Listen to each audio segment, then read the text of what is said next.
Hello, everybody. This is Fabienne from Therapy Center Apex Aquila Swiss at the beautiful lake of Zurich.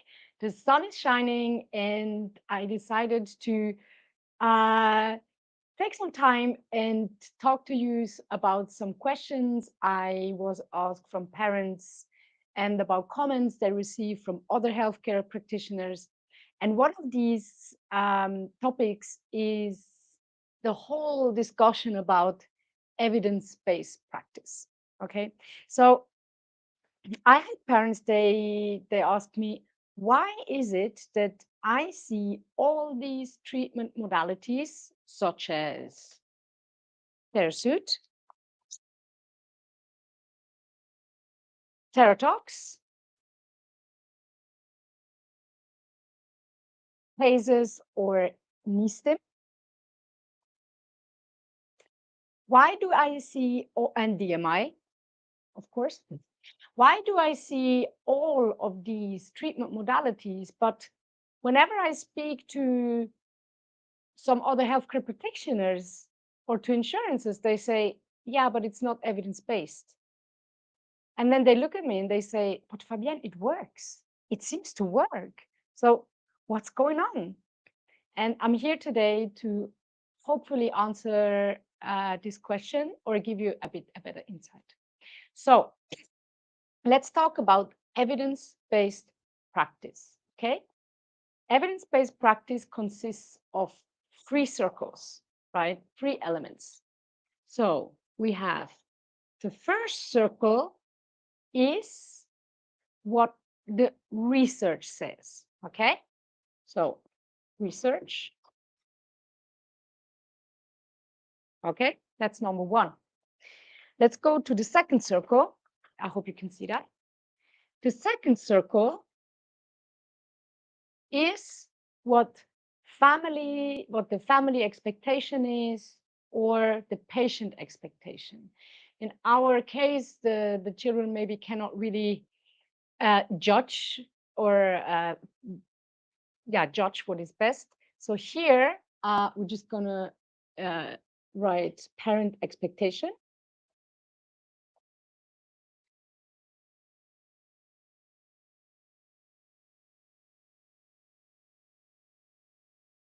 Okay, and then in the third circle we have what I think as an expert, as a clinician, what works, what evidence based is. Okay, so that's me. So let's say expert, clinician. Okay, so also, and this explains why you might say this therapy method is not evidence-based practice, but then at the same time, it seems to work. Again, why? Because evidence-based practice is a, the area that overlaps here of research, parent expectation, and what I think as a clinician expert that works. So why is that, especially in physical therapy? Um, one of the issues, it starts to get better, but one of the issues we have in the physical therapy setting is that it's very difficult to standardize research. It's difficult to standardize experiments, right? Because so let's say we do an experiment with, is DMI better than any other like traditional physical therapy, neurological? It's very difficult because every clinician has its own spin on things. So that's one bias, right? And then what happens in the end is that, and that was really frustrating while I did my attended my postgrad program. For all of us, often the conclusion of the experiment was the evidence is not conclusive.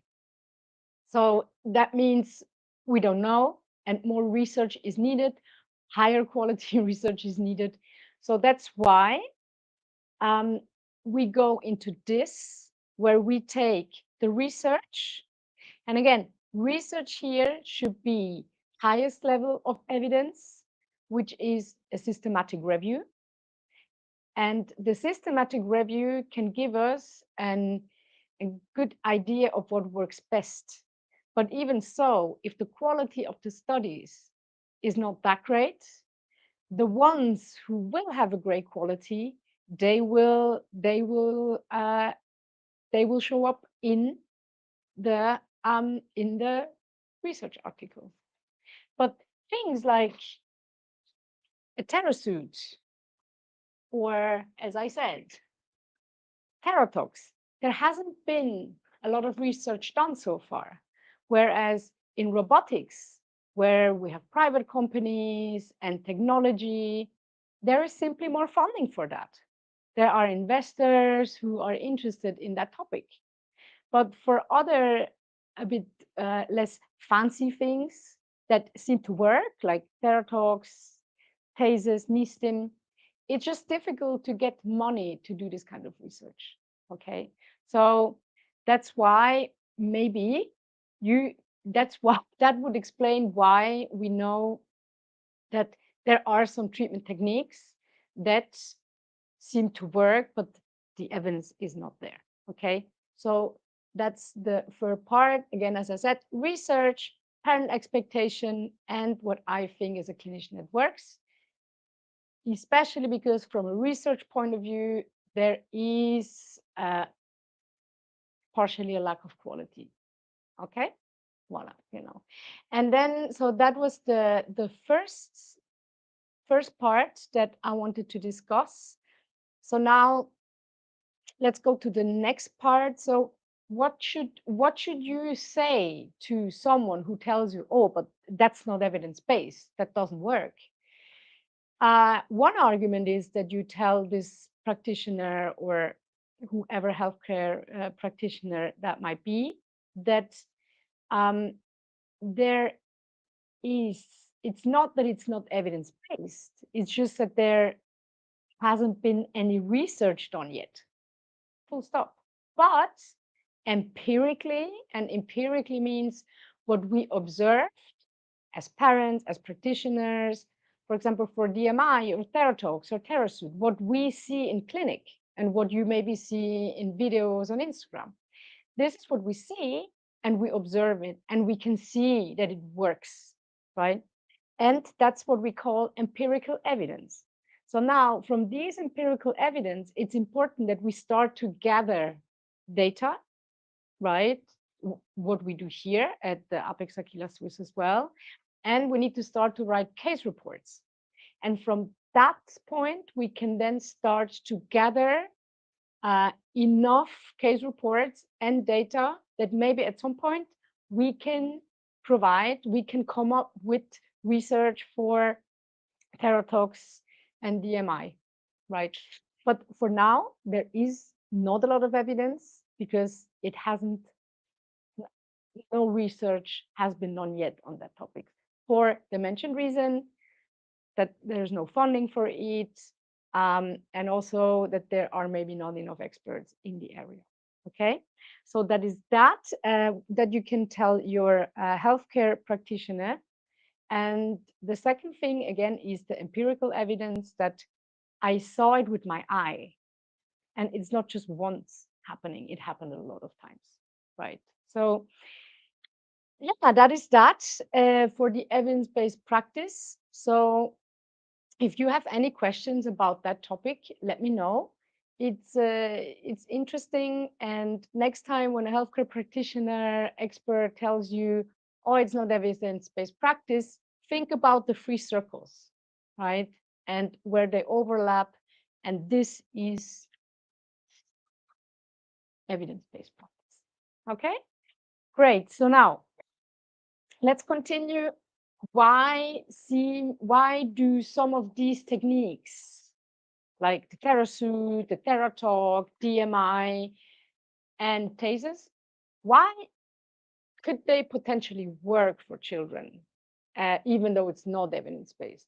When we look at evidence-based practice, we have things like robotics, we have CIMT, so constraint induced movement therapy, where let's say if you have a child who is hemiparetic, so one side affected with cerebral palsy, we want the child to use the hand that is affected more.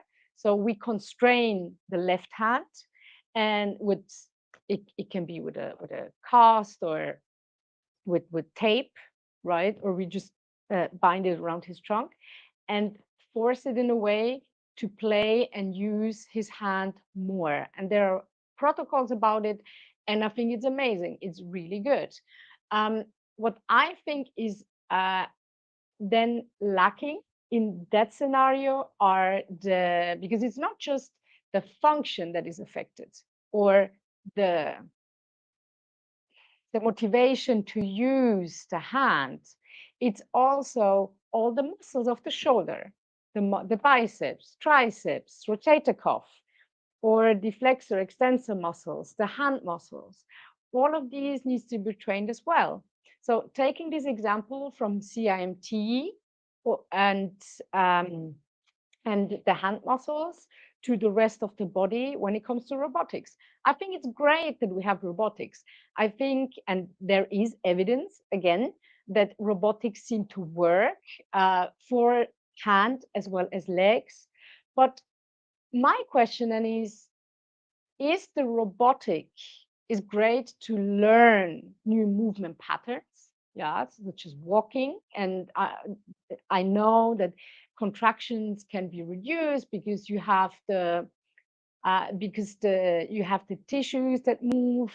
You have cortical changes that lead to a reduction in tone, and that these usually, let's say, the usual stiffer tissues, they can start to relax, basically. We know that, but are they getting stronger? And how about the more foundational movements, such as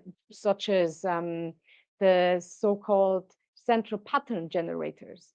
So central pattern generators are circles inside the brain and the spinal cord that when we are born, they get activated, and the child starts to move with these central pattern regulators. That's number one. And from these central pattern generators, it moves, which are involuntary movements. That's why you see the baby moving in all directions in the beginning from 0 to 4, and then 4 months. And from 4 months onward, it starts to grab to something. It starts to do more voluntary movements. So this part is crucial for the development as well. And we can help, and from observation, we can help to improve these involuntary movements necessary for the voluntary movements when we work with, for example, DMI, right?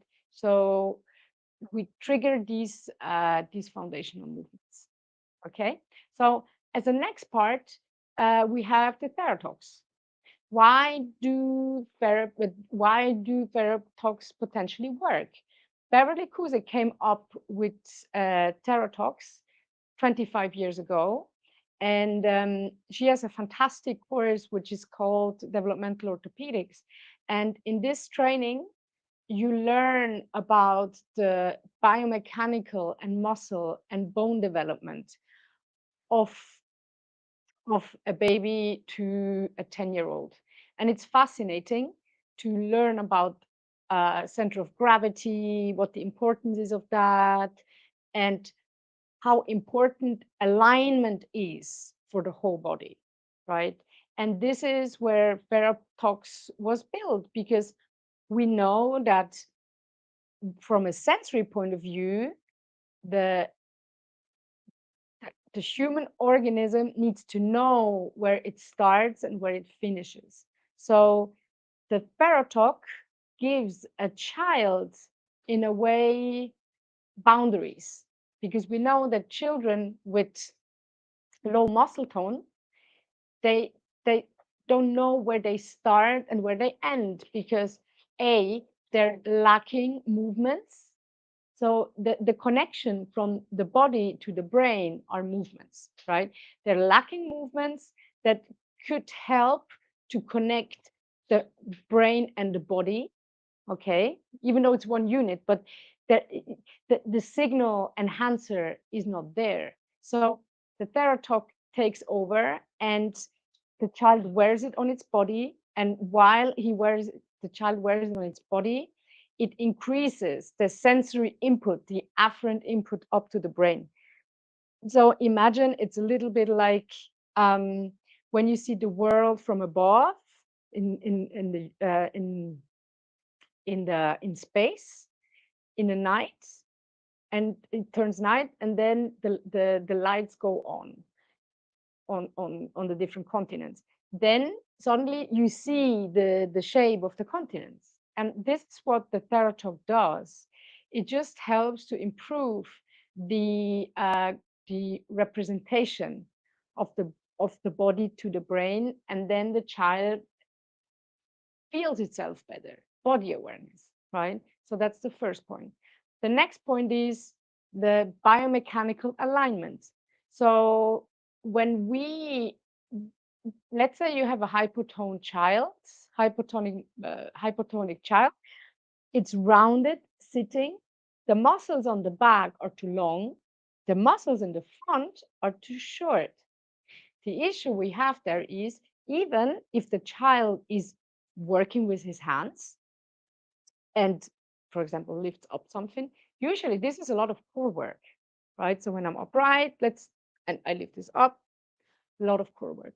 When the child has a rounded back, this is not that much core work anymore. Why? Because the muscle has elements, contractile elements, that are responsible to generate energy. So, and in that case, the longer muscle fibers, so the longer the muscles on the back, the further apart are these contractile elements, the sarcomeres. So it's somewhere here. If they're too close to each other, somewhere here, then they cannot fully generate the full energy as well. So what we need to do, we need to make sure that these contractile elements are in the sweet spot somewhere here. And this is what we do when, for example, we are using a strap. So it could be the Togride strap. Yeah, the Togride strap acts then as a muscle, and we put it on the back. So Maxley here, for example, he has the strap. He has this cross-right strap, Togride, voila, and it helps then to open up the chest, lengthen the muscles in the front, bring them to the sweet spot, that when the child is playing on the ground, it can fully generate, the muscle can generate strength at full capacity. Okay, so that is that. And ideally, the child should wear the Theratog every day at home. It's a management that we have this carryover effect, that we have these long-standing changes in the cortical as well as body muscles and joints. Okay, voila. So that is that. So can you see how, even though a Theratog is not evidence-based, and DMI, the principles that DMI and Theratog is based on is evidence-based. We know that this is how the body works. Okay, so neuroplastic changes and sweet spot of muscles. A muscle that is too short is a weak muscle, right? A muscle that is too long is a weak muscle.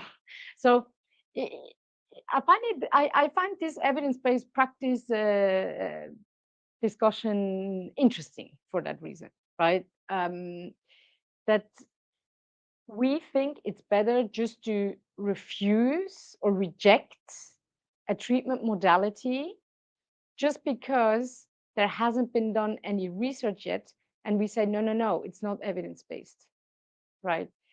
And we just we do not acknowledge the fact that some of these treatment modalities have simply not, that there hasn't been any work done yet. Yeah. Interesting. Personally, I wrote a proposal for a PhD about vestibular organ and neurological question, and I couldn't find a supervisor. It's interesting. I wanted to do some research within DMI, but it's really hard to find someone who could help me and guide me within that topic. Yeah, so vestibular organ and DMI. Voila.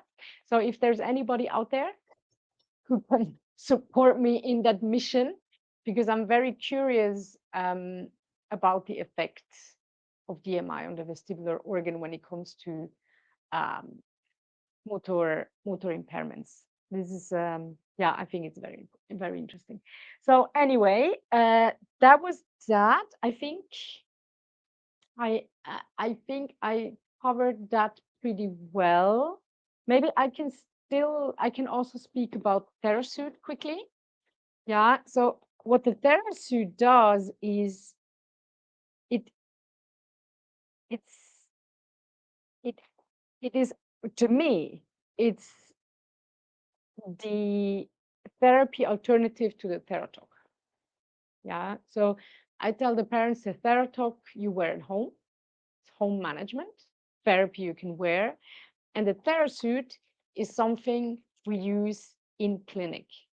If I have children that struggle due to spasticity or due to muscle weakness, or yeah, the muscle weakness or contractures to do certain movements, I can use the TheraSuit, which is stronger than Theratog and helps with the alignment and gives a lot of input to the brain via these elastics. And the elastics, in a way, they represent the muscles, right? So here, for example, on the back, I have the back extensors, I have the glutes, so the buttock muscles, and then here in the front, I have the obliques, right? And then here I have the abs, the abdominal muscles. So it just the TheraSuit enhances the strength and the alignment even more than the Theratog. And I can use it in clinic. And what I really like as well is that the TheraSuit, and I did that with Charlie quite a bit already, and with other kiddos with the head control issues, because in the end, head control is not just about the strength. It's also a proprioception coordination problem, because these children from the beginning, maybe it took some time for them to be upright. When they were in prone, they didn't have enough strength to lift up the head. So the system, the joints, the joint receptors, the receptors of the ligaments, of the tendons, they never really send the proper signal up to the brain. So the brain gets a little bit confused what to do with his head as soon we take this child and we put it in a chair, right? And then we end up children having to they literally seek for that correct activation of the muscles, and they rely on the capsule. So on the capsule ligamentous apparatus. So that's why I think it's really fascinating. I will post some videos on our channel later as well, where I work with children using the TheraSuit head, and the compression that it gives. By the way, the compression component is also important with TheraSuit because it increases the information sharing from the receptors of the joints and the brain. We know that from PNF, from proprioceptive neurofacilitation, and this concept again. You see, this is so PNF is evidence based, and we use the principles from the PNF, so approximation of joints, with the TheraSuit. So can you see how everything is in a way linked, and that we cannot say just because it's not evidence-based, because again, there hasn't, when there's no research been done, or not enough, or the quality is not good, the evidence is inconclusive. We cannot say. So I also think we cannot say that it's not evidence-based. That's just, yeah, it's not evidence-based. But when we have empirical evidence that it works, I find it a bit difficult to understand, right? So we have this, and yeah, I think it's an amazing tool, and it just, together with the spider cage, for example, it really helps the child to feel his body in a new way. Yeah, that's why I also work with braces, so with knee immobilizers. Why? Because we want to give the child the experience what it means to be upright. So now you could say, why don't we just put them in a standing frame? Again, I'm not against standing frames.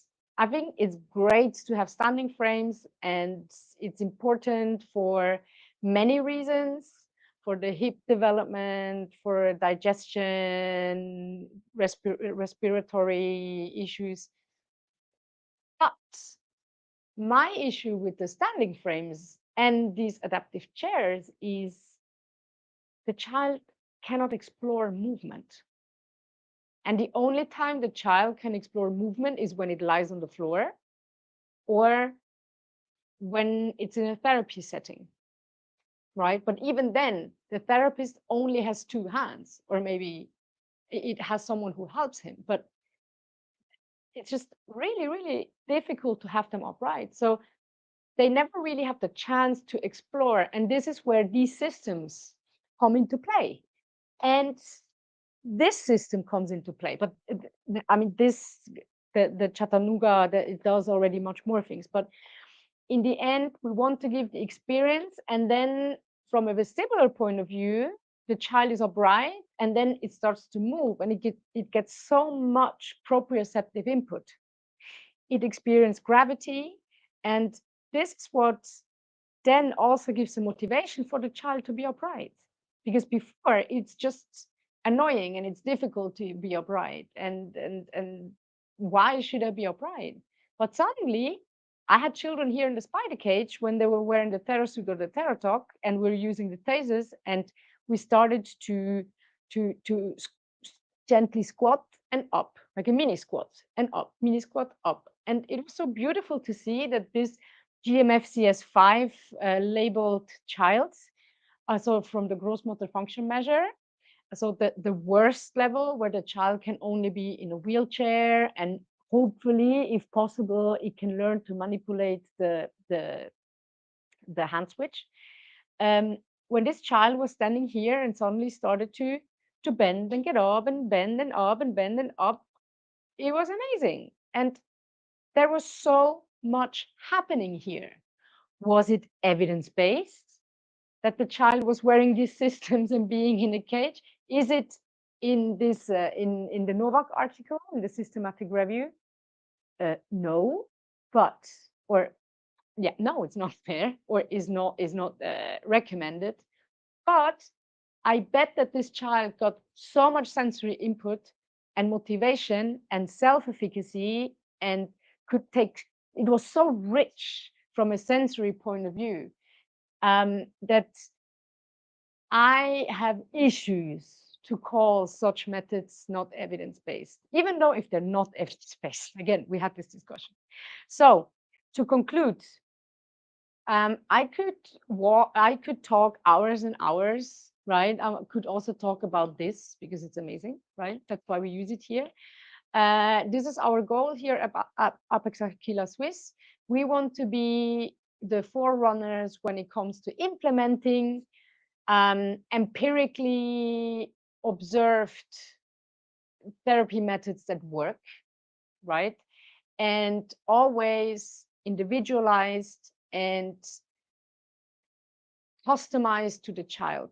And what we use are our reasoning skills, our knowledge from anatomy, biomechanics, neurology, neuropsychology, and we mix everything together and come up with a treatment plan.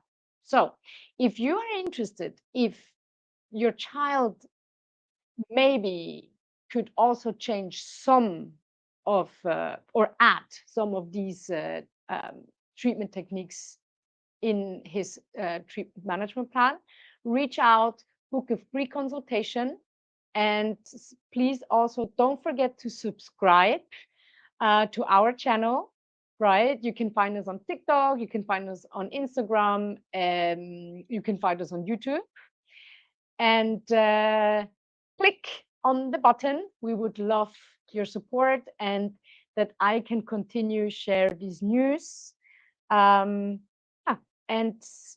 hopefully contribute to the well-being and quality of life of the children.